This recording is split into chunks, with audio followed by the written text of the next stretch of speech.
சரி, நீங்க சட்டமன்ற நீங்க வந்து கொள்கை குன்றா சீமான் அப்படின்னு கோமானா இருந்தால் அப்படியே வந்து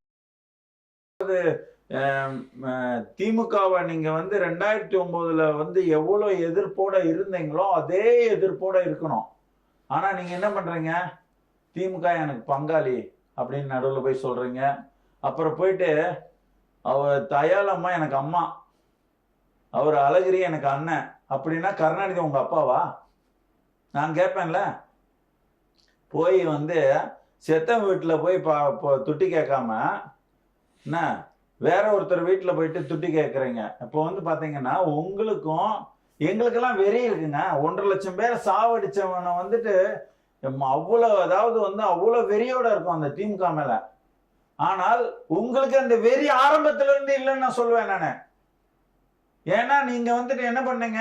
என் வீட்டு வாயிற்கதவில் உதயசூரியன் தானே இருக்கிறதுன்னு 2009 சொன்ன அதே சீமான் இன்னைக்கு அப்பான்றாரு, அம்மான்றாரு. அவரை வந்து என்ன சொல்றாரு? அதாவது திராவிடம் எங்களுக்கு பங்காளி, எங்களுக்கு முதல் எதிரி பாஜக தான் அப்படின்னு. இவருக்கு தெளிவு கிடையாது.